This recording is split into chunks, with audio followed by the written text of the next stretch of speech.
جو لفظ زبان سے نکالو گے اللہ تم سے ضرور پوچھے گا قیامت. اللہ کو جواب دے دینا. سمجھتا ہے کہ نہیں سمجھتا؟ مجھے صاحب میرے سوال ہے کہ غسل کی نیت نہ کرے، غسل کرے تو ہو جائے گا. غسل امام شافعی کے نزدیک نہیں ہوتا ہے، اس لیے بہتر ہے نیت کر لو تاکہ ثواب ملے. حضرت جی مجھے میری 12 سال کی حفظ کر چکی ہے، اب ہم چاہتے ہیں کسی بہترین مدرسے میں داخلہ ہو جائے. اب تو مجھے نہیں کون سے بنات کے مدرسہ تو میرے علم میں جو سب سے بہتر ہے مدرسہ عائشہ للبنات گلستان جوہر، کنوینس کا انتظام کر لیں. وہ میرے علم میں اب تک کے رپورٹ کے مطابق بہت اچھا مدرسہ ہے بنات کا. اسی طرح بنوریا جو مفتی نعمان صاحب، مفتی فرحان صاحب، ان کے ہاں جو بچیوں کی تعلیم کا انتظام ہے وہ بھی بہت معیاری ہے، پردے کا پراپر اور اچھی تربیت ہے، تو وہاں بھی ایڈمیشن دلایا جا سکتا ہے. ان کے دو ہیں، ایک تو فیس والے، ایک بغیر فیس والے. فیس والے میں پڑھائیں وہ زیادہ اچھا ہے، اس میں تو سہولتیں زیادہ ہیں. دنیا کو معلوم ہے کہ اس جنگ میں صحیح کون ہے اور غلط کون ہے. ساری دنیا کو 2 اور 2 4 کی طرح معلوم ہے یہ بات. آپ 40-50 سالوں کی تاریخ اٹھا کے دیکھو، آپ کو پتا چلے گا کہ یہ بڑی طاقتیں کیسے دنیا کی آنکھوں میں دھول جھونکنے کی کوشش کرتی ہیں. اتنا زبردست طریقے سے جھوٹ بولا جاتا ہے، اتنا زبردست، اور ایسا پروپیگنڈا کیا جاتا ہے کہ لوگ اس جھوٹ کو سچ سمجھنا شروع کر دیتے. اس وقت دنیا میں 2 بڑی طاقتیں ہیں جو اس وقت تیسری ورلڈ وار کی طرف دنیا کو لے کے جا رہی ہیں. آپ کو پتا ہے پہلی جنگ عظیم میں کتنے لوگ ہلاک ہوئے، دوسری جنگ عظیم میں کتنے لوگ ہلاک ہوئے، اور اب جب تیسری جنگ عظیم ہوگی تو ہلاکتوں کا جو ریشو ہوگا، میں سمجھتا ہوں آدم علیہ السلام کے زمانے سے لے کر اب تک دنیا میں جتنی ہلاکتیں ہوئی ہیں وہ ایک طرف ترازو کے ایک پلڑے میں رکھ دیں آپ، اور یہ تیسری جنگ عظیم جو اسرائیل کی وجہ سے ہونے جا رہی ہے اس میں جو ہلاکتیں ہوں گی وہ تمام ریکارڈ توڑ دیں گی، اور اس کا ذمہ دار برطانیہ، امریکہ اور اسرائیل ہوگا، جو دنیا میں سب سے زیادہ تہذیب کے ٹھیکے دار سمجھے جاتے ہیں. اس لیے میرے سامنے یہ نہ کیا کرو گورے کے اخلاق بہت اچھے ہوتے ہیں، تھینک یو سے بات شروع کرتا ہے، تھینک یو پہ ختم کرتا ہے. یہ ان کا تھینک یو قیامت کے دن ان کو خدا کے عذاب سے نہیں بچائے گا. ہمارا وہ شخص جو گالی سے بات شروع کر کے گالی پہ ختم کرتا ہے، خدا کی قسم ان سے اچھا ہے. وہ دنیا میں وہ ظلم اور بربریت نہیں کرتا جو یہ لوگ کر رہے ہیں. بہت آج نا ایٹیٹیوڈ، ان کے اخلاق، ان کی سڑکیں، ان کے روڈ، او بھائی دنیا کا خون چوس رہے ہیں. یہ اس اخلاق کا کیا کر رہے ہیں آپ نے؟ دنیا میں 2 بڑی جنگیں ہو چکی ہیں، ان دونوں بڑی جنگوں میں کہیں بھی کسی مسلمان کا نام بولو نہیں آئے گا، کہیں بھی نہیں آئے گا کہ یہ کسی فلاں مسلم کی وجہ سے ہوئی ہے یہ جنگ. اور اب تیسری جنگ عظیم کی طرح، اور یہ جنگ ہوگی، یہ ذہن میں رکھیں. اور میں آپ کی اطلاع کے لیے عرض کروں، اس وقت اسرائیل امریکہ کا غلام نہیں ہے، خوب سمجھ لیں. امریکہ کی گچی کس نے پکڑی ہوئی ہے؟ اسرائیل نے پکڑی ہوئی ہے. اسرائیل انڈیا کا غلام نہیں ہے، انڈیا کی گچی پکڑی ہوئی ہے. کس نے؟ گچی سمجھتے ہو؟ گچی یہاں سے پکڑ کے نا بندہ ہل نہ سکے. چھوٹا سا ملک ہے، سازشوں کی وجہ سے، طاقت کی وجہ سے نہیں، مکاریوں اور سازشوں کی وجہ سے دنیا کو کنٹرول میں کیا ہوا ہے. سازشیں کسے کہتے ہیں؟ ایک بہت طاقتور آدمی جو آپ کے کنٹرول میں نہ ہو، آپ اس کے کسی راز پہ مطلع ہو جائیں، اسے کسی برائی میں ڈالیں اور خفیہ ویڈیو بنا لیں آپ، اور بولیں جو میں کہہ رہا ہوں کرتا رہے ورنہ یہ ویڈیو لیک کر دوں گا. وہ انتہائی پاورفل آدمی بھی کنٹرول میں کس کے آ جائے گا؟ ایک انتہائی کمزور آدمی کے کنٹرول میں. دیکھو ہم نہ یہودی کے خلاف ہیں، نہ عیسائیوں کے خلاف ہیں، نہ ہندوؤں کے خلاف ہیں، نہ سکھوں کے خلاف ہیں. ہندو، سکھ، عیسائی اور یہودی، ان کے بارے میں ہمارے پاس قرآن کی واضح تعلیمات ہے. لا اکراہ فی الدین قد تبین الرشد من الغی. دین میں کوئی زبردستی نہیں ہے، کسی شخص کو مذہب کی تبدیلی پر مجبور نہیں کیا جائے گا، کیونکہ اللہ نے سیدھا راستہ اور غلط راستہ 2 اور 2 4 کی طرح بیان کر دیا ہے. جس کا دل چاہے سیدھے راستے پہ چلے، جس کا دل چاہے برے راستے پہ چلے. قرآن نے یہ بھی واضح کر دیا کہ آپ کسی پر زبردستی نہیں کر سکتے، تلوار کی زور سے کسی کو اسلام میں داخل نہیں کر سکتے. اے اللہ ہم نے ان غیر مسلموں سے سلوک کیسا کرنا ہے یہ بھی قرآن نے بیان کر دیا. لا ينهاكم الله عن الذين لم يقاتلوكم في الدين ولم يخرجوكم من دياركم ان تبروهم. 28واں پارہ. جو بھی غیر مسلم ہے، چاہے وہ یہودی ہو، چاہے وہ عیسائی ہو، چاہے وہ ہندو ہو، سکھ ہو، بدھسٹ ہو، اللہ فرماتے ہیں اللہ تمہیں ان سے اچھے سلوک سے منع نہیں کر رہا، بلکہ اچھے سلوک کا اللہ تمہیں حکم دے رہا ہے. ہمارے نبی صلی اللہ علیہ وسلم جب کوئی یہودی بیمار ہوتا اس کی بھی عیادت کے لیے اسی طرح جایا کرتے تھے جیسے کسی مسلمان کی عیادت کے لیے جاتے. ہمارے نبی کی زوجہ ایک یہودی خاندان سے تھیں، وہ اپنے یہودی خاندان کو ہدیے دیا کرتی تھیں.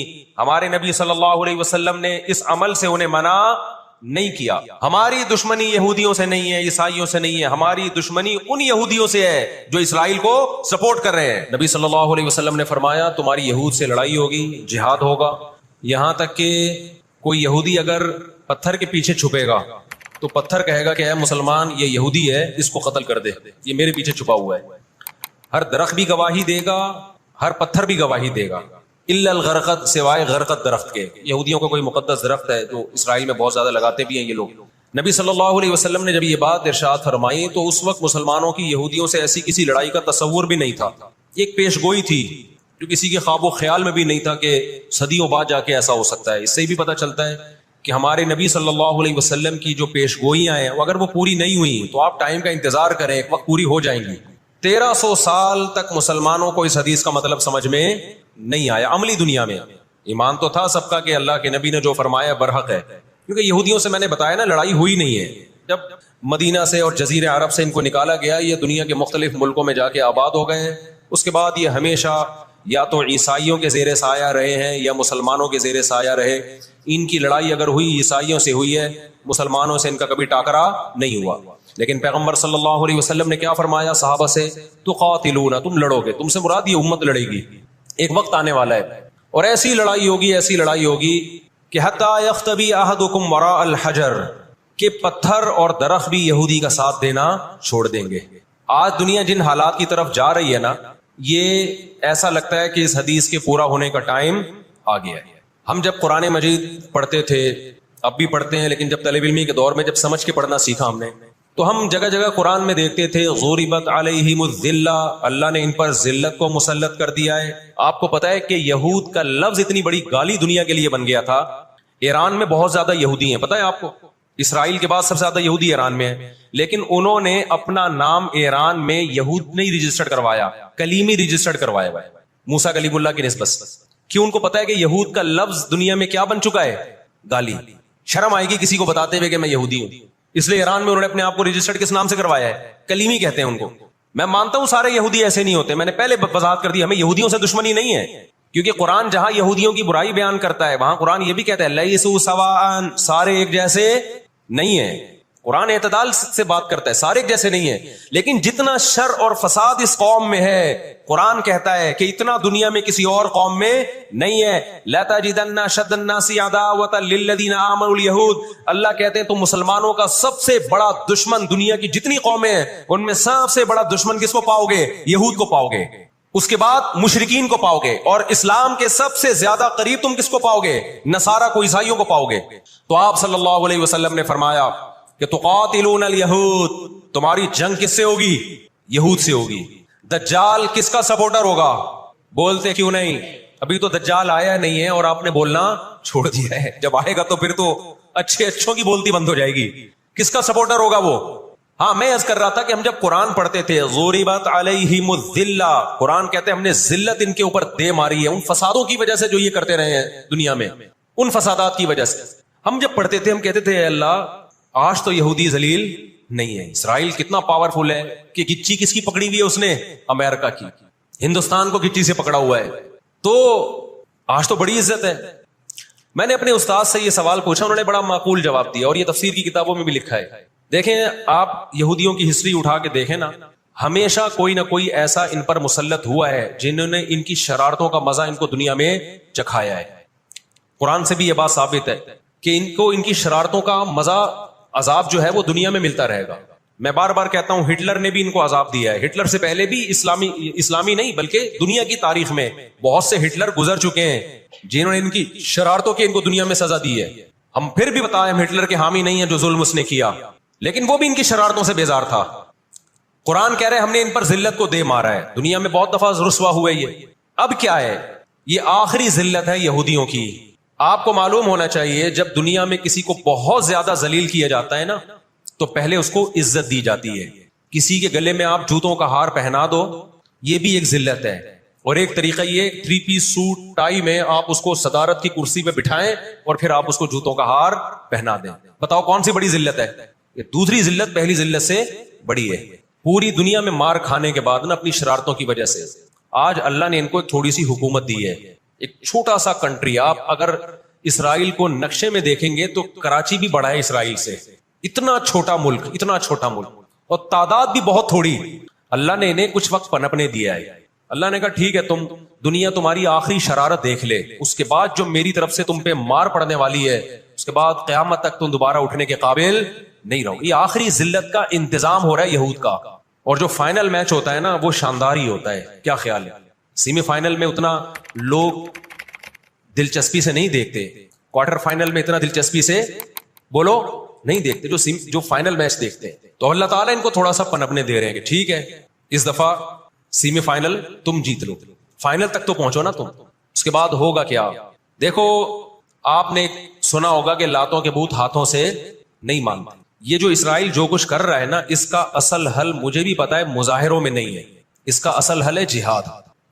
اس کا اصل حل کیا ہے؟ جہاد. تو یہ اب جو دنیا جا رہی ہے نا جس طرف, ہو یہ رہا ہے. میں نے آپ کو قرآن کی آیت پیش کی تھی نا, وَكَذَلِكَ نُوَلِّي بَعْضَ الظَّالِمِينَ بَعْضًا. اللہ کہتے ہیں ہم بعض ظالموں کو بعضوں سے پٹواتے ہیں.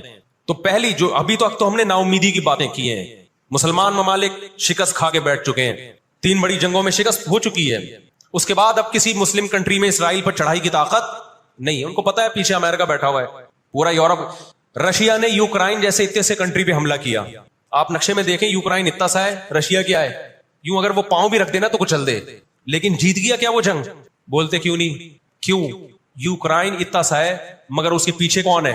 پورا یورپ ہے, پورا یورپ اس کے پیچھے. یہ جنگ طول پکڑتی جا رہی ہے. رشیا اب تک یوکرائن کو کنٹرول میں نہیں لے سکتا. اور مجھے تو ایسا لگتا ہے, میں کوئی یقینی رپورٹ نہیں ہے, شاید اس جنگ کے پیچھے بھی اسرائیل کی سازش ہو. ان کو پتا تھا کہ ایک ہمارا دشمن ہے سوویت یونین, روس. جب 1956 میں جنگ ہوئی ہے نا, برطانیہ, فرانس اور اسرائیل نے مل کے حملہ کیا تھا مصر پہ, تو دھمکی کس نے دی تھی؟ روس کی دھمکی سے پیچھے ہٹے. روس نے کہا تھا نیوکلیئر اٹیک کروں گا میں, وہ پیچھے ہٹ گئے. روس مسلمانوں کی خیر خواہی میں نہیں کر رہا تھا. روس کو یہ تھا کہ جب دنیا کا باپ میں بننا چاہتا ہوں تو تم دنیا کے باپ بننے کی کوشش کیوں کر رہے ہو؟ اگر یہ باپ بن گئے تو اس کو پتا تھا ہماری چودراہٹ ختم ہو جائے گی. تو اللہ ایک ظالم کو دوسرے ظالم سے پٹواتے ہیں. تو آج بھی رشیا, چائنا وہ اسرائیل کے حق میں نہیں. عین ممکن ہے اللہ مظلوموں کی آواز سے ایسے حالات پیدا کر دے کہ اس جنگ میں براہ راست کون کود پڑے؟ سوویت یونین کود پڑے. اور اگر سوویت یونین اس جنگ میں کود پڑا جس کے پورے چانس لگ رہے ہیں, تو پھر یہ تیسری جنگ عظیم کی طرف معاملہ جائے گا. اور پھر دنیا میں جو تباہی ہوگی نا, تباہی ہوگی وہ میرے اور آپ کے تصور سے بھی زیادہ ہے. کیونکہ اب تلواروں سے یا صرف ہوائی جہازوں سے جنگ نہیں ہوتی, اب سب کے پاس نیوکلیئر ہتھیار ہیں, اب ایٹم بم چلیں گے. آج اگر دنیا انسانیت پہ رحم کھانا چاہتی ہے, آج اگر امریکہ, برطانیہ, جرمنی, فرانس جو دنیا کے لیڈر کہلائے جاتے ہیں, آج اگر یہ چاہتے ہیں کہ انسانیت کو تباہی سے بچائیں, ان کو کس کا ہاتھ روکنا ہے؟ جو اصل ظالم ہے نا یہودی, اس کا ہاتھ روکنا ہے. تو آج اگر یہ اسرائیل کا ہاتھ زبردستی روک لیتے ہیں تو دنیا بڑی تباہی سے بچ جائے گی. اور اگر یہ دنیا اسرائیل کا ہاتھ نہیں روکتی اور اس جنگ کو بند کرنے کی کوشش نہیں کرتی, تو بھائی جو تیسری جنگ کی طرف معاملات جا رہے ہیں اس کے ذمہ دار یہ لوگ ہوں گے جو دنیا میں تہذیب کے ٹھیکیدار ہیں. یہاں تک بات سمجھ میں آ گئی کہ نہیں آ گئی؟ دوسری بات, ہمیں قرآن و سنت میں اس بارے میں کیا ہدایات ملتی ہیں؟ اللہ کہتا ہے میں نے یہود پہ ذلت کو مسلط کر دیا ہے. اس آیت میں اور اس حدیث میں جو میں نے تقاتلون الیہود والی حدیث پڑھی, اس میں مسلمانوں کے لیے خوشخبری ہے کہ اللہ تعالیٰ نے جیسے بنی اسرائیل انتہائی کمزور تھے, فرعون کا ظلم اور بربریت کا شکار تھے, اللہ سورہ قصص میں کہتے ہیں وَنُرِيدُ أَن نَّمُنَّ عَلَى الَّذِينَ اسْتُضْعِفُوا فِي الْأَرْضِ, ہم نے ارادہ کیا کہ زمین میں کمزور ترین لوگوں کو اٹھا کے زمین کا امام بنا دیں گے, طاقتور پہ غالب کر دیں گے. بہت دفعہ ایسا ہوا ہے, کم من فئۃ قلیلۃ غلبت فئۃ کثیرۃ باذن اللہ. اللہ کہتے ہیں دنیا کے نقشوں میں جو غالب ہوتا ہے, جس کی فتح اسباب کی دنیا میں یقینی ہوتی ہے, میں بہت تھوڑی سی جماعت کو طاقتور بنا کے دنیا کا امام بنا دیتا ہوں. ہمیں اللہ کی رحمت سے اور قرآن اور حدیث کی جو بشارتیں مل رہی ہیں اس سے پوری امید ہے انشاءاللہ یہ اسرائیل کی شکست پہ اور یہودیوں کی ہمیشہ کے لیے شکست پہ اس کا نتیجہ نکلے گا انشاءاللہ. اور نبی صلی اللہ علیہ وسلم کی وہ حدیث پوری ہوگی کہ تمہاری جو بڑی جنگ ہوگی, نبی نے کیا فرمایا, اس امت کی ایک جماعت ہمیشہ جہاد کرتی رہے گی. لا یزال طائفۃ من امتی ظاہرین علی الحق, ہر دور میں لڑائی ہوئی ہے, جہاد ہوا ہے. آپ اس ہسٹری اٹھا کے دیکھ, کہیں نہ کہیں جہاد ہمیشہ ہوتا رہا ہے. تو آج بھی ایسا ہوگا. اور بالآخر یہ معاملات اگر بین الاقوامی دنیا نے کنٹرول نہیں کیے تو نبی صلی اللہ علیہ وسلم کی پیش گوئیاں انشاءاللہ بہت جلد پوری ہونے والی ہیں. اور یہ جو ان کو عزت ملی ہے نا, یہ اصل میں بہت بڑی ذلت کی تمہید ہے. جب کسی کی بہت بڑی بےزتی کرنی ہوتی ہے تو اس کو پہلے بہت زیادہ عزت دینی پڑتی ہے. 18ویں صدی کے شروع میں 17ویں صدی کے اینڈ میں سن 1900 کی بات کر رہا ہوں میں, 1901 1902 کی, اس سے بھی کچھ ٹائم پہلے یہ دنیا میں بکھرے ہوئے تھے. دنیا میں کسی کو ان سے دشمنی نہیں, لیکن دنیا میں جہاں بھی گئے کبھی ایسا نہیں ہوا کہ انہوں نے سازشیں ترک نہ کی ہوں. ہٹلر جو تھا نا دوسری جنگ عظیم میں تو جرمنی گیا ہوں نا, میں نے وہ قبرستان بھی دکھایا تھا یہودیوں کا. ہٹلر نے یہودیوں پہ بہت زیادہ ظلم کیا, جو بالکل غلط کیا. ہم اس ظلم کو کبھی بھی حوصلہ افزائی نہیں کرتے, دیگوں میں اٹھا اٹھا کے زندہ ڈال دیا کرتا تھا. ہم اس عمل میں ہٹلر کی بالکل بھی حوصلہ افزائی نہیں کرتے, اس عمل کو اپریشیٹ نہیں کرتے. لیکن اس نے ایک تاریخی الفاظ کہے تھے, اسے پتا تھا دنیا مجھے برا کہے گی بعد میں کہ لاکھوں یہودی مار دیے میں نے. اس نے کہا میں چاہتا تھا سب کو قتل کر دیتا, ایک بھی زندہ نہ چھوڑتا, لیکن کچھ میں زندہ چھوڑ کے جا رہا ہوں تاکہ دنیا جب مجھے یاد کرے گی نا کہ یہودی ظالم تھا تو دنیا کو پتا چلے گا کہ میں نے ان کو قتل کیوں کیا. کچھ چھوڑ کے جا رہا ہوں, یہ چین سے نہیں بیٹھیں گے, دیکھنا کرتے کیا ہیں. آج ہٹلر زندہ ہوتا, ہٹلر اگر آج زندہ ہوتا, دنیا کہتی کہ تو بندہ ٹھیک نہیں تھا لیکن بات ٹھیک کر کے گیا ہے. اب دیکھو یہود نے بڑی ایمانداری سے بزنس کیا کہ ہم ایسی پروڈکٹ مارکیٹ میں بیچیں گے جو ایک نمبر ہوگی, اور بہت ساری سازشیں بھی کی, ایسی سازشیں ہوئی ہیں. انہوں نے دیکھا کہ جو مسلمان کمپنی بہت زیادہ آگے بڑھ رہی ہے نا, آپ کو یاد ہے پولکا کمپنی, پولکا کے ہم آئس کریم میں کھایا کرتے تھے بچپن میں, عیدی ملتی تھی. ایسی بڑی بڑی کمپنیوں کو جب دیکھا نا ترقی کر رہی ہیں, منہ مانگی قیمت دے کے خرید کے بند کر دیا کہ ایک دفعہ انویسٹ کر دو, اچھا خاصا لگا دو پیسہ, لیکن ان کو آگے نہیں بڑھنے دو. اس کا نتیجہ یہ نکلا کہ دنیا غلام بنتی چلی گئی. اکنامکلی کس کی غلام بن گئی؟ آج امریکہ اسرائیل کو غلط کہہ کے بھی کس کا ساتھ دیتا ہے. مجھے یاد ہے چند سال پہلے امریکی صدر نے بیان دیا تھا اسرائیل نے یہ غلط کیا ہے, یونائٹڈ نیشن کے لا کی پابندی نہیں کی ہے, لیکن ہم پھر بھی کس کے ساتھ ہیں؟ پورے الفاظ بتا رہا ہوں میں, پھر بھی ہم کس کے ساتھ ہیں مانتے ہوئے. اس کو پتا ہے, وہ اس کی مثال وہ 50-50 میں ایک آیا کرتا تھا نا, 50-50 میں کلپ وائرل ہوا ہے کہ کمنٹری ہو رہی ہے کہ سلیم اللہ بہت اچھا کھیل رہا ہے اور کلیم اللہ تو کھیل ہی نہیں رہا. اب لوگ جو کمنٹری کرنے والا ہے اس سے کہہ رہے ہیں بھائی یا تو کھیل ہی نہیں رہا, وہ جو تماشائی تھے وہ چھوڑ کے جانے لگے تو غلط کمنٹری کر رہا ہے. اس نے کہا تم جہنم میں چلے جاؤ لیکن کھیل یہی صحیح رہا ہے, بھلے تم جاؤ. وہ انہوں نے کہا ہم گھر جا رہے ہیں, انہوں نے کہا تم گھر نہیں تم جہنم میں جاؤ, لیکن یہی سلیم اللہ بہترین کھیل رہا ہے. پھر دکھایا کہ پیچھے بندوق رکھی ہوئی ہے کسی نے. تو اس وقت امریکہ کو گچی سے کس نے پکڑا ہوا ہے؟ طاقت امریکہ کے پاس زیادہ ہے, سازشیں کس کے پاس زیادہ ہیں؟ اسرائیل کے پاس. معیشت پہ ایسا قبضہ کیا ہوا ہے, گچی سے پکڑا ہوا ہے کہ ہلنا نہیں ہلنا نہیں ہلنا نہیں. 2 سازشیں انہوں نے کی ہیں. نمبر 1, تجارت اپنے کنٹرول میں لو. قرآن کہتا ہے وَأَخْذِهِمُ الرِّبَا وَقَدْ نُهُوا عَنْهُ, اللہ نے ان پر سود لینے پر پابندی لگائی تھی. انہوں نے دنیا کو سود کے نظام میں لپیٹ دیا. پوری دنیا کی دولت مرتکز ہو کے کس کے پاس آنے لگی؟ یہودیوں کے پاس. مذہبی ریاست بنائی جا رہی ہے. اس کی مثال ایسے ہے جیسے ہم مسجد بنا رہے ہیں اور بندوق ہاتھ میں لے کے لوگوں کو ڈکیتیاں کر کے پیسہ لاؤ, جتنا پیسہ بنے گا, جتنا پیسہ اکٹھا ہوگا ہم اسے کیا بنائیں گے؟ مسجد بنائیں گے. تو اس سے صاف پتہ چل جائے گا بھائی تیرا مقصد مسجد بنانا نہیں ہے, مسجد کے نام پہ منجن بیچنا ہے. سمجھ میں آ رہی ہے بات کہ نہیں آ رہی؟ لیبل مسجد کا لگ رہا ہے اس کے پیچھے, کیونکہ جو مسجد جو بنانا چاہتا ہے وہ کبھی بھی حرام پیسے سے مسجد نہیں بنائے گا. تورات میں آج تک سود کی حرمت موجود ہے. قرآن نے بیان کیا کہ ان کو ہم نے سود لینے سے منع کیا, لیکن انہوں نے سود لینا شروع کر دیا. بڑے بڑے بینک آج کس کے پاس ہیں؟ ان کے تانے بانے سارے کس سے جا کے ملتے ہیں؟ یہودیوں سے. بیٹھے بیٹھے پیسہ جمع کرنا شروع کیا. تبھی تو میں کہتا ہوں یہ جو بڑے بڑے جنرل اسٹور بنے ہوئے ہیں نا, مال بنے ہوئے ہیں, جو بینکوں سے سودی قرضہ لے کے کروڑوں روپے پھونک دیتے ہیں, اس کے بجائے نا اپنے ان غریب دکانداروں کے پاس جایا کرو جو اپنے باپ کی کمائی سے, وراثت کے پیسوں سے دکان بنا کے بیٹھے ہوئے ہیں. یہ جو سودی نظام ہے نا, سودی نظام, اس سے دنیا کی دولت مرتکز ہو کے چند ہاتھوں میں جاتی ہے. پھر وہ چند ہاتھ ہی آپ کے باپ بن کے بیٹھتے ہیں دنیا میں. جب سے یہ بڑے بڑے اسٹورز بننا شروع ہوئے ہیں, مال بننا شروع ہوئے ہیں, یہ چھوٹے موٹے دکانداروں کی جو حلال کی آمدن تھی, ان کی جو بینکوں سے قرضے نہیں تھے, جو دادے پردادے سے محنت کر کے آ رہے تھے اور اب اتنا جمع کیا کہ ایک دکان بنا لیں, وہ سارے ایک طرف رہ گئے. اور ایک سرمایہ دار اٹھتا ہے بینکوں سے اربوں روپے کا قرضہ لے کے ایک بہت بڑی بلڈنگ بنا دیتا ہے اور بیٹھ کے نوٹ چھاپتا ہے. وہ یہ کون سا ان کی خون پسینے کی کمائی ہوتی ہے؟ تو اس عذاب میں دنیا کو کس نے دھکیلا؟ سودی نظام میں. بولو, یہودی نے دھکیلا. ان کے شاطر دماغ نے کام کیا کہ پوری دنیا کی معیشت کس کے کنٹرول میں لے کر آؤ؟ اپنے کنٹرول میں. آج اگر حاجی ہم یہاں سے حج کرنے جاتے ہیں نا, میں نے ایک دفعہ سعودی عرب میں کسی سے پوچھا کہ یہودیوں کو یہ کھٹکتا نہیں ہے, اتنے لاکھ لوگ آ رہے ہیں, 40 لاکھ 50 لاکھ لوگ حج کر کے جا رہے ہیں, ان کو کھٹکتا نہیں ہوگا اتنی اللہ نے مسلمانوں کو عزت دی؟ انہوں نے کہا ان کو نہیں کھٹکتا, یہ چاہتے ہیں کہ 40 لاکھ کے بجائے ایسے ہی لاکھ لوگ حج کیا کریں. وجہ اس کی ہے کہ وہاں سارا مال ان کی کمپنیوں کا بکتا ہے. میں سمجھا پا رہا ہوں اپنی بات؟ ساری پروڈکٹ کس کی بکتی ہیں؟ منجن انہی کا بک رہا ہے وہاں بھی. تو چاہتے ہیں 40 لاکھ کے بجائے کتنے لاکھ حج کیا کریں؟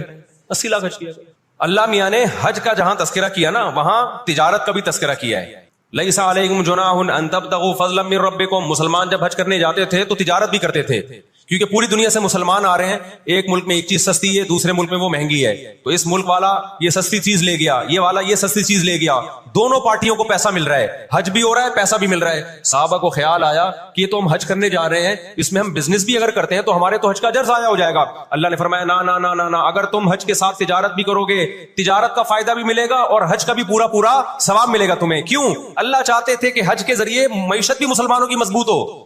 اللہ تھوڑی مسلمانوں کو کمزور دیکھنا چاہتے ہیں. آج حج مسلمان کر رہا ہے, گناہ بھی معاف کروا کے آ رہا ہے, فائدہ کس کو ہو رہا ہے؟ یہودی کو ہو رہا ہے. میں نے وہاں سعودی عرب میں کسی بڑے سے پوچھا, میں نے کہا یار آپ مسلمانوں کی پروڈکٹ یہاں کیوں نہیں بیچتے؟ انہوں نے کہا ایک دفعہ ہم نے پاکستان سے مرغی منگوائی تھی, چکن پاکستان سے منگوائی تھی تاکہ بلا شک و شبہ حلال ہو, ان سب کو پتا ہو کہ حلال ہے.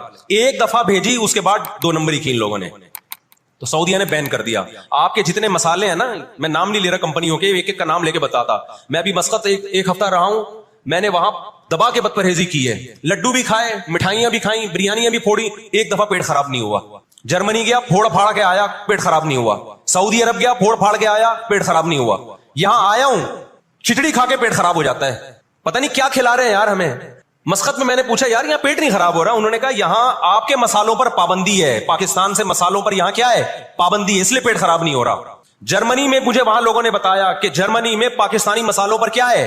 پابندی ہے, اس لیے پیٹ خراب نہیں ہو رہا. جہاں پاکستان سے مسالہ جائے گا لوگوں کے پیٹوں کی ایسی کی تیسی کر دے گا وہ. یہ ہے بزنس, سمجھ رہے ہو؟ پھر کچھ مسالے آ رہے ہیں وہاں پہ, لیکن ان میں وہ ٹیسٹ نہیں ہے جو یہاں ہے. وجہ کیا ہے کہ یہاں جو کیمیکل ڈل رہا ہے نا ٹیسٹ کے لیے, وہ کیمیکل کے بغیر جا رہے ہیں, پھر وہ ایکسپورٹ ہو رہے ہیں, اس لیے اس میں وہ ٹیسٹ نہیں, لیکن صحت نہیں خراب کر رہے. یہاں فوکس کیا جا رہا ہے ٹیسٹ کو. صحت گئی تیل لینے, اور آپ اور میں کھا رہے ہیں الحمدللہ, آتے ہی پیٹ خراب ہو گیا. خیر, آج یہودی کیا کہتے ہیں کہ بیت المقدس ہمارا ہے, ہمارے پیغمبر موسیٰ علیہ السلام, ابراہیم علیہ السلام, یعقوب علیہ السلام, اسحاق علیہ السلام, یہ تو سارے ہمارے پیغمبر ہیں, یہ سارے ہمارے پیغمبر ہیں, تو یہ ہمارا قبلہ ہے. یہ قرآن کیا کہتا ہے؟ آپ سورہ بنی اسرائیل اٹھائیں. وَقَضَيْنَا إِلَىٰ بَنِي إِسْرَائِيلَ فِي الْكِتَابِ لَتُفْسِدُنَّ فِي الْأَرْضِ مَرَّتَيْنِ وَلَتَعْلُنَّ عُلُوًّا كَبِيرًا فَإِذَا جَاءَ وَعْدُ أُولَاهُمَا بَعَثْنَا عَلَيْكُمْ عِبَادًا لَنَا أُولِي بَأْسٍ شَدِيدٍ فَجَاسُوا خِلَالَ الدِّيَارِ وَكَانَ وَعْدًا مَسْئُولًا ثُمَّ رَدَدْنَا لَكُمُ الْكَرَّةَ عَلَيْهِمْ وَأَمْدَدْنَاكُمْ بِأَمْوَالٍ وَبَنِينَ وَجَعَلْنَاكُمْ أَكْثَرَ نَفِيرًا إِنْ أَحْسَنْتُمْ لِأَنفُسِكُمْ وَإِنْ أَسَأْتُمْ فَلَهَا فَإِذَا جَاءَ وَعْدُ الْآخِرَةِ لِيَسُوءُوا وُجُوهَكُمْ وَلِيَدْخُلُوا الْمَسْجِدَ كَمَا دَخَلُوهُ أَوَّلَ مَرَّةٍ وَلِيُتَبِّرُوا مَا عَلَوْا تَتْبِيرًا. اللہ کہتے ہیں ہم نے تمہیں 2 چانس دیے بیت المقدس میں, 2 چانس, 2 دفعہ ہم نے تمہیں بیت المقدس پہ غلبہ عطا کیا, لیکن جب تم نے بدعمالی کی, تم اپنی تاریخ اٹھا کے دیکھو, 2 دفعہ تمہاری بیت المقدس میں دھنائی ہوئی ہے, 2 دفعہ تمہاری پٹائی ہوئی ہے بیت المقدس میں, اور وہ تمہاری بدعمالیوں کی وجہ سے ہوئی ہے. تو یہودیوں کے ہاتھ سے جو بیت المقدس نکلا ہے وہ ہماری وجہ سے نہیں نکلا, وہ کس کی وجہ سے نکلا ہے؟ ان کی اپنی ناشکریاں اور اپنی بدعمالیوں کی وجہ سے نکلا ہے. اللہ نے پھر عیسائیوں کو غلبہ عطا کیا بیت المقدس پہ.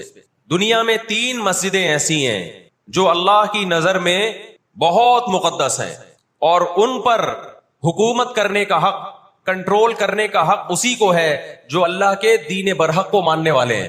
یہ اسلام کی روشنی میں, ایک مسجد حرام, ایک مسجد نبوی, اور تیسری مسجد اقصی, یہ اسلام کی روشنی میں. اور دنیا کے قوانین کی روشنی میں بھی دیکھا جائے, ہو سکتا ہے یہودی کہ میں اسلام کو نہیں مانتا, امریکہ کہے میں اسلام کو نہیں مانتا, آپ نہ مانے اسلام کو, لیکن آپ ریاستوں کے حقوق کے تو قائل ہیں نا. 18ویں 19ویں صدی کے آخر میں دنیا میں جن ممالک کی لکیریں کھنچ چکی تھیں, پوری دنیا کا معاہدہ ہے, پوری دنیا کے ایگریمنٹ ہے کہ جس ریاست کو ہم نے تسلیم کر لیا ہم اس کے خلاف مسلح لڑائی, بولو نا, نہیں لڑ سکتے. مجھے ایک بات بتاؤ, آج اگر برطانیہ اٹھ کے پاکستان پہ حملہ کرتا ہے, دنیا کس کو برا بھلا کہے گی؟ بولو نا, کیا ہو گیا؟ برطانیہ کو کہے گی نا. اگر وہ کہے کہ میں یہاں پہلے حکومت کر کے گیا ہوں, یہودی کہتے ہیں نا ہم نے بیت المقدس پہ حکومت کی ہے لہذا ہمارا حق ہے. بھائی حکومت تو برٹش نے بھی کی ہے پورے بر صغیر پر, لیکن آج کیا برطانیہ کو اجازت دی جائے گی کہ چونکہ آپ پہلے ہندوستان پہ حکومت کر کے گئے ہیں لہذا آپ دوبارہ بھی اٹیک کر سکتے ہیں؟ کیا دنیا کے کسی قانون میں اس کی اجازت دی جا سکتی ہے؟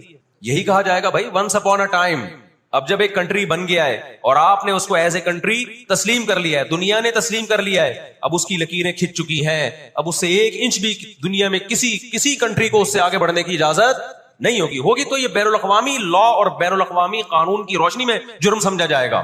یہودیوں پر ان کی بدعمالیوں کی وجہ سے قرآن کیا کہتا ہے, غربت علیہم الذلہ, انہوں نے پیغمبروں کو قتل کیا, انہوں نے موسیٰ علیہ السلام کو صرف ستایا نہیں, بے انتہا ستایا, اتنے سارے معجزے دیکھنے کے باوجود. انہوں نے عیسیٰ ابن مریم کو اللہ کا بیٹا کہا, عیسیٰ ابن مریم کو معاذ اللہ ولد الزنا کہا, حالانکہ ان کی اپنی کتابوں میں آج تک عیسیٰ ابن مریم کی گواہی, ان کے نبوت کے علامات موجود ہیں. آپ کو پتہ ہے یہودی مدینہ میں کیوں آباد ہوئے؟ آخری نبی کے انتظار کے لیے, ورنہ مدینہ اور یہودیوں کا آپس میں کوئی لنک بنتا نہیں ہے. یہ لوگ جایا کرتے تھے سفر کر کے, راستے میں مدینہ کا نخلستان تھا.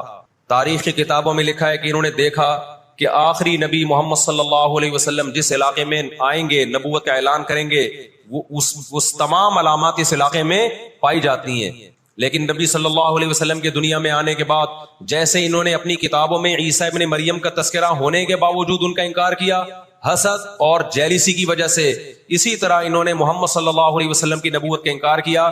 قرآن کہتا ہے اس کی بیس بھی کیا تھی, حسد اور جیلیسی. دیکھو اللہ کا قاعدہ ہے کہ دنیا میں جو حد سے زیادہ آگے نکلنے کی کوشش کرتا ہے نا, اپنی اوقات سے زیادہ, حق علی اللہ الا یرتفع شیء الا وضعہ, نبی صلی اللہ علیہ وسلم نے فرمایا اللہ نے اپنے اوپر یہ بات لازم کر لی ہے کہ جو چیز بھی حد سے آگے نکلے گی اللہ اس کو زمین پہ گرا دے گا. آج بھی آپ نے دیکھا ہوگا نا, بہت سے لوگ ہر وقت میں کرتے کرتے تکبر سے دماغ خراب ہونے لگتا ہے.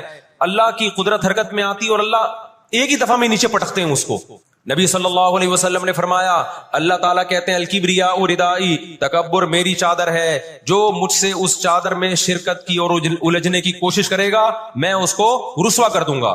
یہی 100% یہ معاملہ اللہ نے یہودیوں کے ساتھ کیا ہے. یہ لاڈلی قوم تھی, اللہ نے ان میں بہت سارے پیغمبر بھیجے, موسیٰ کلیم اللہ بھیجے جنہوں نے ان کو فرعون کے تسلط سے آزاد کرایا. اتنے سارے معجزے دیکھنے کے بعد جب ان کو حکم ہوا اللہ کی راہ میں جہاد کرو تو انہوں نے کیا کہا, اذهب انت وربک فقاتلا انا ہاہنا قاعدون, اے موسیٰ تو اور تیرا رب جا کے لڑ, ہم یہیں بیٹھ کے تماشا دیکھ رہے ہیں. اللہ نے کیا کیا ہے, ابراہیم علیہ السلام کے جو 2 بیٹے تھے نا, ایک اسماعیل اور ایک اسحاق, تو اللہ نے نبوت کہاں شفٹ کر دی, اسماعیل علیہ السلام کی اولاد, کہ اب جو آخری پیغمبر آئے گا وہ اسحاق علیہ السلام کی اولاد میں نہیں ہوگا, وہ بنی اسرائیل میں سے نہیں ہوگا. اسرائیل یعقوب علیہ السلام کا لقب ہے, یعقوب علیہ السلام کی اولاد میں نہیں ہوگا. وہ کس کی اولاد میں ہوگا, اسماعیل علیہ السلام. ان کے اندر 2 بیماریاں, ایک حسد کہ فلاں کو نعمت کیوں مل رہی ہے, اور ایک دنیا سے محبت. قرآن کہتا ہے یود احدہم لو یعمر الف سنہ, ان میں سے ہر شخص چاہتا ہے کہ کم سے کم اس کی عمر کتنی ہونی چاہیے, 1000 سال. اور مسلمان دنیا سے محبت نہیں کرتا. تو آپ بتاؤ, 2 ایسی قوموں کا مقابلہ ہو کہ ایک زندہ رہنے کے لیے لڑ رہی ہو اور ایک موت کے لیے لڑ رہی ہو, تو فتح کس کو ملے گی, جو موت کے لیے لڑتا ہے. پہلے حضرت عیسیٰ علیہ السلام کا انکار کیا, اللہ نے عیسیٰ علیہ السلام کو ماں کی گود میں زبان دی کہ میں ولد الزنا نہیں ہوں. انہوں نے وہ معجزے اپنی آنکھوں سے دیکھے, مگر کیوں نہیں مانا, اس لیے کہ اپنی چودراہٹ جا رہی تھی. پہلے یہودیوں نے دنیا میں حکومت کی, سلیمان اور داؤد علیہ السلام کے دور میں. ہر جگہ کس کی تہذیب نظر آتی تھی, یہودیوں کی. سلیمان علیہ السلام کا نا پورا حدود سے آ کے خبریں دی ہیں, ملکہ سبا ہے, وہ ملکہ سبا کو بھی فتح کر لیا اور وہ پھیلتے چلے گئے. تو جو سپر طاقت تھی دنیا میں, جو سلطنت قائم تھی, وہ کس کی تھی, یہودیوں کی. اس سے پہلے کی تاریخ میں نہیں جا رہا, اس سے پہلے بھی بہت لوگوں نے دنیا میں حکومتیں کی ہیں, تو ماضی قریب کی بات میں کر رہا ہوں. اس کے بعد اللہ نے کس کے ہاتھ میں روحانی خلافت دی ہے, مسیحیوں کے ہاتھ میں. حضرت عیسیٰ پر ایمان لانے والے یہ پھیلتے چلے گئے, جنگوں کے ذریعے بھی, دعوت اور تبلیغ کے ذریعے بھی. کچھ علاقوں کو تو عیسائیوں نے تلوار کے زور سے فتح کیا, کچھ ایسے تھے جو خود بخود پوری اسٹیٹس مسیحی مذہب میں داخل ہو گئی کیونکہ اس میں اٹریکشن تھی.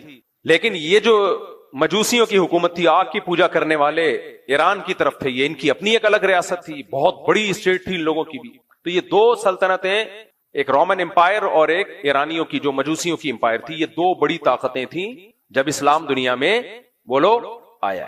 تو عیسائیوں کی لڑائی زیادہ تر انہی سے ہو رہی تھی, یا تو یہودیوں سے ہوتی تھی یا ان سے ہوتی تھی, مجوسیوں سے.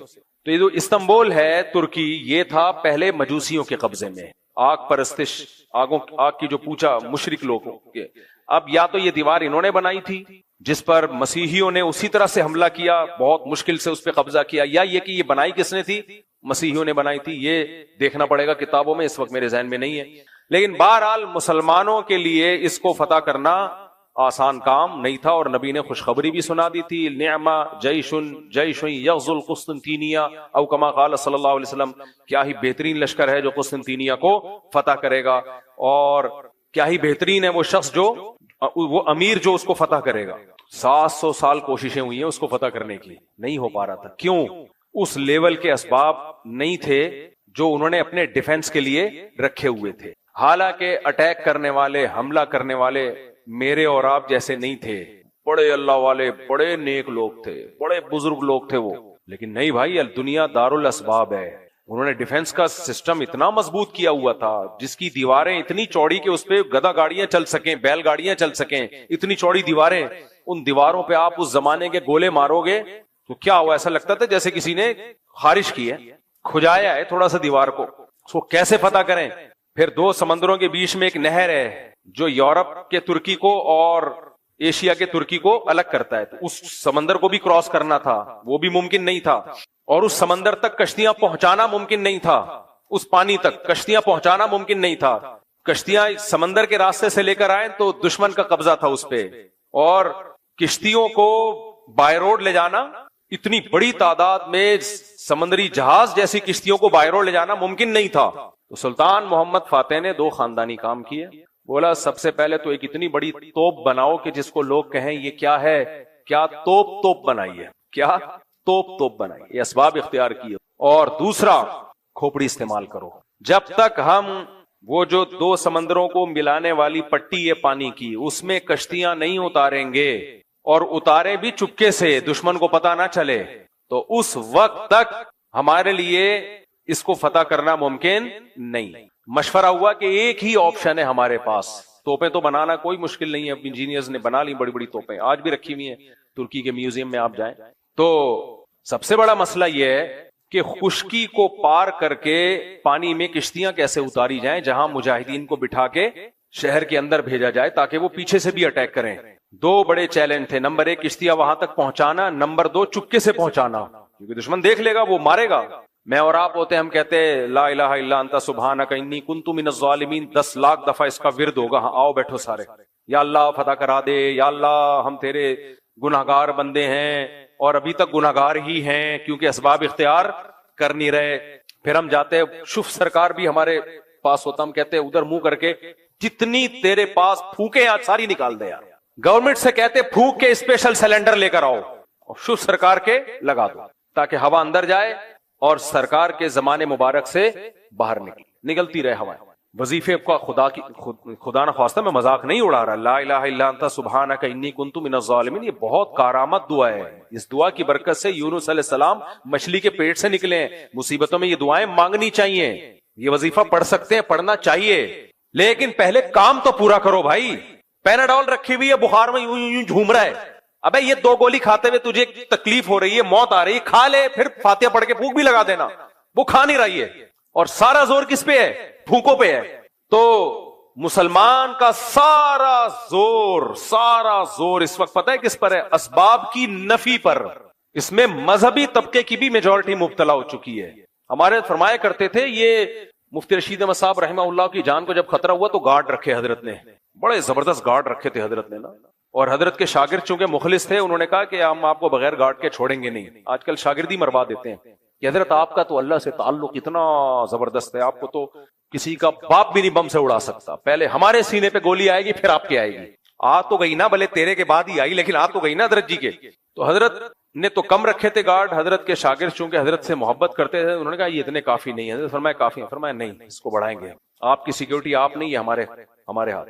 جب محبت ہوتی ہے نا انسان کو, آپ کو ابا سے محبت ہے, آپ کو پتا ہے کہ ابا کا بی پی ہائی ہوا ہے, یہ گولی کھائیں گے تو نارمل ہو جائیں گے. ابا کھا نہیں رہے تو آپ گن پوائنٹ پہ کھلاؤ گے ان کو گولی. اگر آپ کو محبت ہوگی, نہیں ہوگی تو آپ بولو گے چلو ابا کا مرنے کا پروگرام ہے. تو دیکھو اسلام میں زبردستی نہیں ہے, کسی چیز میں زبردستی نہیں ہے. نہیں بھائی, جس سے محبت ہوتی ہے آدمی کہتے ہیں اس کو بچاؤ. تو ہمارے حضرت کے شاگرد تھے, چونکہ وہ حضرت سے مخلص تھے.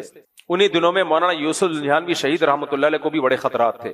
تو وہ بیچارے کہیں بغیر گارڈ کے نکلے, کسی نے کنپٹی پہ اتنے بڑے عالم, اتنے بڑے بزرگ, کیسا روحانی نورانی چہرہ, ایسے پرہیزگار. ہم نے ان سے جب بھی ملاقات کی ہے, کہتے ہیں نا کچھ لوگ نیک لوگ ہوتے ہیں جن کو دیکھ کے اللہ یاد آ جائے, وہ ان لوگوں میں سے تھے. اور علم کا سمندر, کیسے آرام سے بیچارے کہیں باہر نکلے, کسی آرام سے کسی نے گولی ماری اور نکل لی. ہمارے حضرت کو اتنا غصہ آیا, حضرت نے فرمایا کہ ان کا قتل ان کے مریدوں کے ذمے ہے. حضرت تو جوش میں آ کے نا دیکھتے نہیں تھے, اتنا وہ شکر ہے اس وقت میڈیا نہیں تھا. فرمایا ان کے قاتل ان کے مرید ہیں. اتنا غصہ, وہ مریدوں نے قتل نہیں کیا تھا بیچارے. مطلب حضرت کا یہ تھا کہ جب ملک کی حالات بھی آپ کو معلوم ہے تو آپ نے زبردستی سیکیورٹی کیوں نہیں دی ان کو؟ اگر وہ نہیں بھی لے رہے تو آپ کو اگر ان سے محبت تھی تو آپ نے زبردستی ان کی سیکیورٹی دینی چاہیے تھی. تو ہمارے ہاں بجائے سیکیورٹی دینے کے یا سیکیورٹی کے ساتھ تعاون کرنے کے, الٹا یہ اعتراض کہ ان پہ کو اللہ پہ توکل نہیں ہے, یہ گارڈ لے کے گھومتے ہیں. تو اس موقع پہ ہمارے حضرت نے فرمایا کہ جو ان کے مریدین ہیں نا, ان سے بولو اپنی دکانوں پہ تالے ڈالنا چھوڑ دو. رات کو دکانیں بغیر تالے کے چھوڑ کے چلے جایا کرو, آیت الکرسی پڑھا کرو اور پھوک مار کے جایا کرو, ٹھیک ہے نا, تالا والا نہ لگاؤ. کا اپنی دکانوں پہ جس میں انسان نہیں ہے, پیسہ پڑا ہوا ہے, پیسہ بھی کیا ہوگا, کچھ بسکٹ کے ڈبے رکھے ہوئے ہوں گے, کچھ شیمپو کی بوتلیں رکھی ہوئی ہوں گی, اس پر اتنے موٹے موٹے تالے ڈالتے ہیں. اور جو انسان ہے, جو ان کے پیر و مرشد ہیں, ان کی حفاظت کا کوئی لوگوں نے انتظام نہیں کیا. میں جانتا ہوں ان کے مرید بیچارے مخلص تھے, لیکن ٹرینڈ یہی چل رہا ہے نا آج کل کے دینداروں میں, ٹرینڈ یہ چل رہا ہے کہ حفاظت کی بالکل کوئی فکر کوئی پرواہ نہیں ہے. ہماری مسجد میں جب سیکیورٹی کے مسائل کھڑے ہوئے نا تو کچھ لوگوں نے اعتراض کیا, یہ کیا, ادھر سے بھی تلاشی ادھر سے بھی تلاشی. مجھے بہت زیادہ تنگ کرنا شروع کیا. مرغی پہ مسائل کھڑے ہوئے نا, یہ مرغیاں مفتی صاحب نے, میں نے ہٹا دی. میں نے کہا ایسی کی تیسی چھوڑو یار, جو چیزیں لوگوں میں بدگمانی کا ذریعہ بنی ہٹاؤ ساری مرغیاں. حالانکہ کم سے کم بھی 2 سے 2.5 لاکھ روپے کا سیٹ اپ بنایا تھا میں نے, وہ سارے ضائع ہو گئے میرے. میں نے کہا ہٹا دو, کوئی مسئلہ نہیں. سیکورٹی پہ بھی یہ کہ وہاں سے آ رہے ہیں تلاشی, وہاں سے یہ کیا ہے, کوئی GHQ ہے یا کیا ہے, یہ کوئی بم لے کے آ رہے ہیں. میں نے ساتھیوں سے بولا کوئی کمپرومائز نہیں کرنا ہے, کسی بے وقوف اور احمق کی بات میں سے ذرا بھی متاثر نہیں ہونا. میں نے کہا اس کو ڈبل کرنا ہے, کم نہیں کرنا. سمجھ رہے ہو, کتنے سارے نمازی خلاف ہو جائے نا, ایسی کی تیسی جاؤ باہر. میں نے کہا بے وقوفوں کی باتوں میں آ کے یہ تھوڑی کہ اس میں سیکیورٹی صرف ہماری نہیں ہے, آپ کی بھی ہے. اللہ سب کو بچا کے رکھے. جب بم پھٹتا ہے نا تو جس کو ہدف بنایا جاتا ہے صرف وہ نہیں جاتا, غریبی میں 10-15 بھی اسی کے ساتھ جو بیان سننے آئے تھے وہ بھی چلے جاتے ہیں. تو بھائی یہ تو آپ کے فائدے کے لیے ہے, اس سیکیورٹی کو ابھی ہم نے بڑھانا ہے, سمجھ رہے ہو, کم نہیں کرنا. تو آپ کو اگر کوئی تکلیف ہو رہی ہے, ہم آتے ہیں تو ہماری تلاشی کیوں لی جاتی ہے, ہم کوئی شکل سے دہشت گرد لگ رہے ہیں. آپ شکل سے جتنے بھی شریف لگے یار, پھر بھی آپ کو پوری تلاشی لی جائے گی, ٹھیک ہے نا. تو اس لیے بیان سننے آنا ہے تو تلاشی میں کمپرومائز, سیکیورٹی میں کوئی کمپرومائز بولو نہیں ہوگا. ایک دن کیا ہوا, یہاں پر ایک بندہ بیٹھا ہوا تھا, شروع کی بات ہے جب زیادہ سیکیورٹی کا سخت نظام نہیں تھا, اس کی جیب میں ٹیٹی نکلی, پسٹل تھی اس کی جیب میں. ہم بدگمان نہیں ہو رہے, اپنے ڈیفenس کے لیے لایا ہوگا, لیکن بھائی کسی کے چہرے پہ تھوڑی لکھا ہوا ہوتا ہے. تو گارڈ نے یوں کر کے نظر لاتے رہتے نا, تو اس نے دیکھ لیا, اس کو بلایا. خیر ہم نے پولیس والوں کو بلایا, انکوائری کی, وہ بندہ صحیح تھا, یعنی کوئی وہ نہیں تھا. آپ ڈرے نہیں, آپ کہ اچھا یہاں تو ٹیٹیاں نکل رہی ہیں, گھبرانا نہیں ہے. شریعت کہتی ہے اسباب مکمل اختیار کرو, اس کے بعد توکل کس پہ رکھو, اللہ. مرنا ہوگا جس دن, جو رات قبر میں گزرنی ہے کسی کا باپ بھی وہ قبر سے باہر نہیں گزروا سکتا, اور جو قبر میں نہیں گزرنی وہ کسی کا باپ بھی قبر میں نہیں گزروا سکتا آپ سے. تو کام سارے کرنے ہیں لیکن اسباب بھرپور اختیار کرنے ہیں. اس کے بعد پھر اللہ پہ توکل بھی کرو. پھر تو جو مرنا ہے بھائی وہ تو مرنا ہے, ڈرو نہیں موت سے. موت کا ڈر الگ چیز ہے اور بے احتیاطی الگ چیز ہے. تو ہمارے حضرت نے فرمایا کہ یہ جتنے بھی لوگ ہیں نا, جو حضرت مولانا یوسف جہانوی شہید رحمۃ اللہ علیہ کو انہوں نے سیکیورٹی نہیں دی, فرمایا کہ یہ اپنی دکانوں پہ بڑے موٹے موٹے تالے ڈال کے جاتے ہیں, حالانکہ اندر کیا رکھا ہوتا ہے, شیمپو کی بوتلیں. ٹھیک ہے, آپ گولے گنڈے والے کو دیکھو, جب ریڑی بند کرے گا کیسے تالے لگے ہوئے ہو, اور نظر سے بچنے کے لیے بھی انتظامات کیے ہوئے ہوتے ہیں. حلیم کی دیگوں پہ لکھا ہوتا ہے, کالا جوتا لٹکا ہوا ہوتا ہے, اس بزنس کو نظر نہ لگے. بزنس کیا ہے, ٹوٹل 2 دیگیں.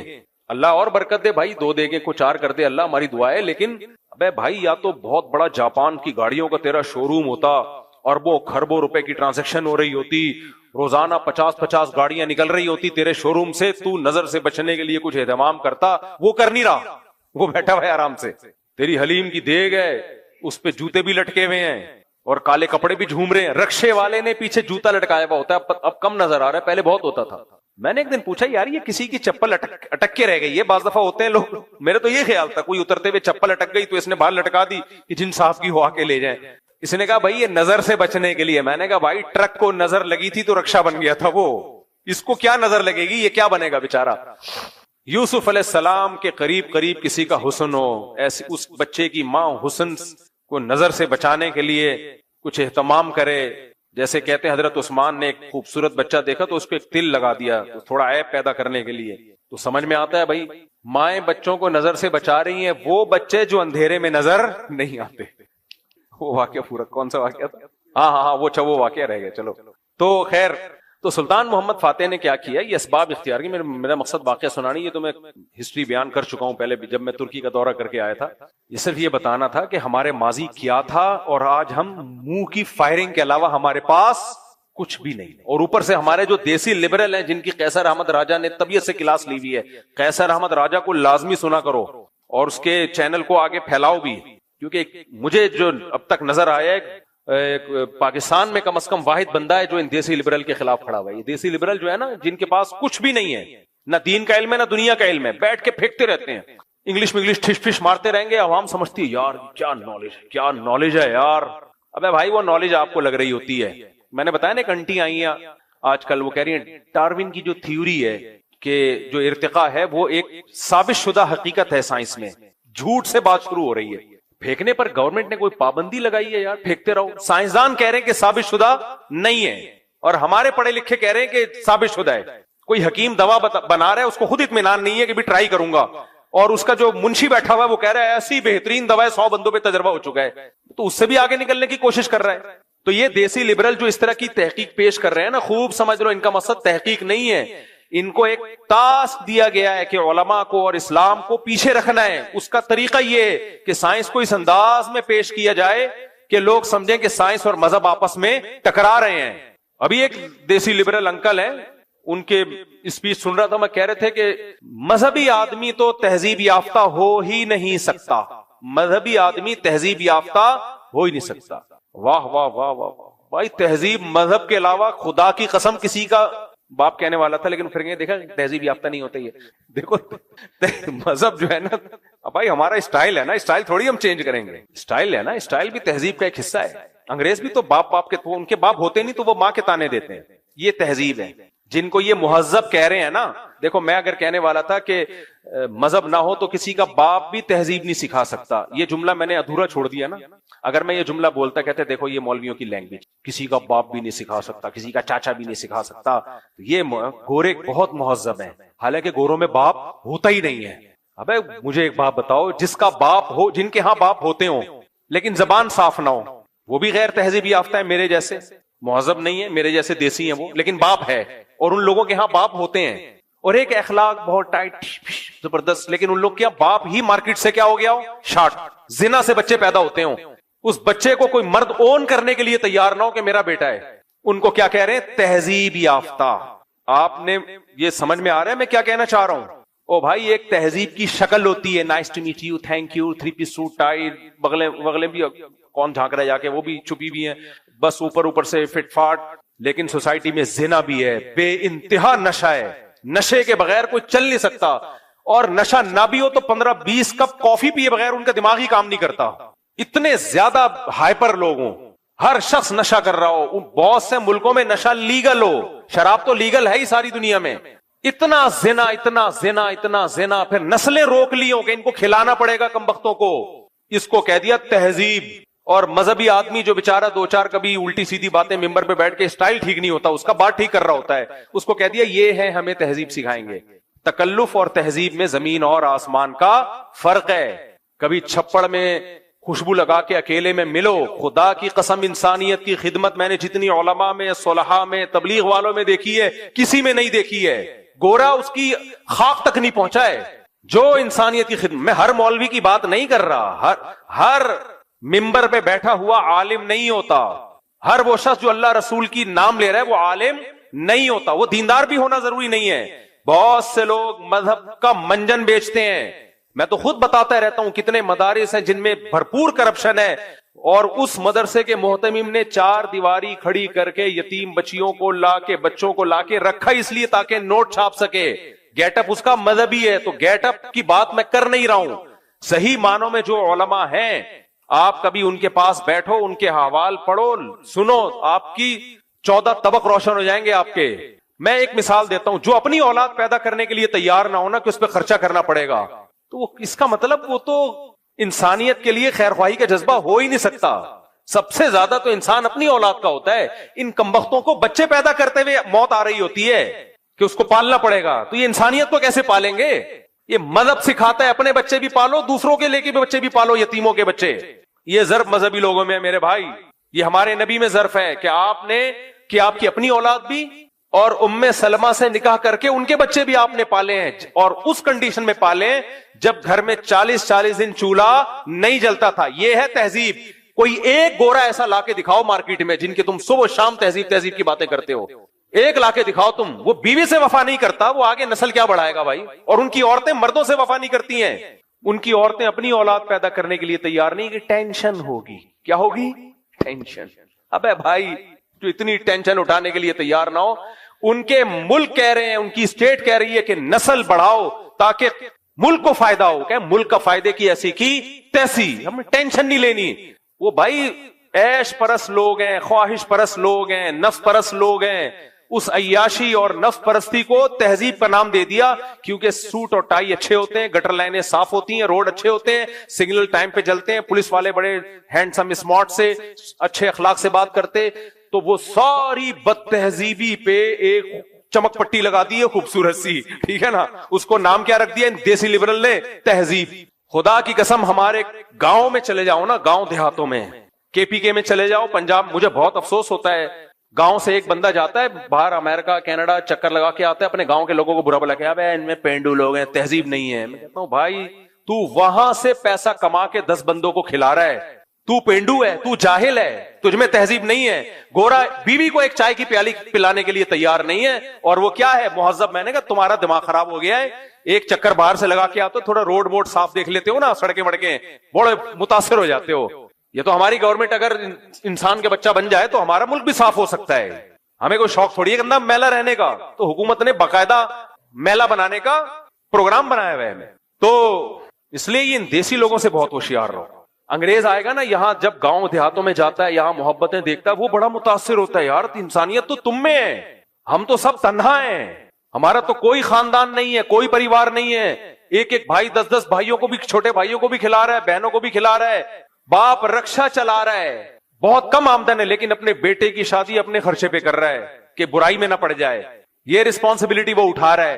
گورے میں یہ دم بولو نہیں ہے. ہاں، ہر چیز ایک مینجمنٹ کے تحت ہے، تو مینجمنٹ جہاں بھی ہوگی تو وہ دیکھنے میں خوبصورت لگے گی. مثال کے طور پر ہمارے یہاں مینجمنٹ نہیں ہے کیونکہ قانون نہیں ہے، اور یہ ہمارا قصور تھوڑی ہے، تو ہماری حکومتوں کا قصور ہے. اس کی میں ایک مثال دیتا ہوں. بد تہذیبی کے ساتھ کتنا ہی اچھا کام ہو برا لگتا ہے، تہذیب کے ساتھ کتنا ہی برا کام ہو اچھا لگتا ہے. تو وہاں بہت سارے برے کام ہو رہے ہیں ایک تہذیب کے ساتھ، کام برے ہو رہے ہیں. وہ ہمارے یہاں بہت سے اچھے کام ہو رہے ہیں بد تہذیبی کے ساتھ. تو کام اچھا ہے، لگ کیا رہا ہے؟ بولو نا، برا لگ. مثال کے طور پر آپ جمعہ پڑھنے آؤ اور لائن لگائے بغیر گھستے چلے جاؤ. کوئی ادھر گر رہا ہے، کوئی ادھر گر رہا ہے، کوئی 2 بندے بیٹھے ہوئے چپک کے بیچ میں گھسنے کا شوق ہے، کندھے پھلانگ پھلانگ کے جا رہا ہے. پڑھ کیا رہا ہے؟ نماز، جس میں اس کو 1 روپیہ نہیں مل رہا. باوضو ہو کے آ رہا ہے، اپنا ٹائم اللہ کے لیے قربان کر رہا ہے، سجدہ کر رہا ہے، سبحان ربی الاعلی، سبحان ربی العظیم، ایاک نعبد و ایاک نستعین. اور پھر ٹھیک ٹھاک پیسہ بھی نکال کے دیتا ہے چندے کے لیے. یہ اس لیے کہہ رہا ہوں کہ تاکہ دیا کرو، چندے کے لیے پیسہ بھی دیتا ہے، اپنی جان اپنا مال خرچ کر رہا ہے. اور پھر جناب بڑے تحمل کے ساتھ بیٹھ کے دعا بھی مانگ رہا ہے اپنے مرحوم والدین کے لیے، یا ماں کے لیے، یا باپ کے لیے. کتنا اچھا کام کیا نا. لیکن چونکہ بد تہذیبی کے ساتھ ہو رہا ہے، کوئی دیکھے گا بولے کیسے بد تہذیب لوگ ہیں. چپلیں آڑی ترشی رکھی ہوئی ہیں. مسجد کا خادم اس دن چھٹی پر تھا، اس نے جھاڑو لگائی نہیں ہے. یہی ہوتا ہے ہمارے یہاں. جھاڑو لگائی تھی تو کیچڑ والے پاؤں لے کے لوگ اندر آ گئے، اور پنکھا کام نہیں کر رہا، اسپیکر شور کر رہا ہے. صحیح ہے نا. یہ سارے مسائل نظر آئیں گے تو بندہ کیا کہ کیسے بد تہذیبی لوگ. تہذیب تو وہاں ہے یار. وہاں گئے چرس خانہ، نماز کی کوئی جگہ نہیں،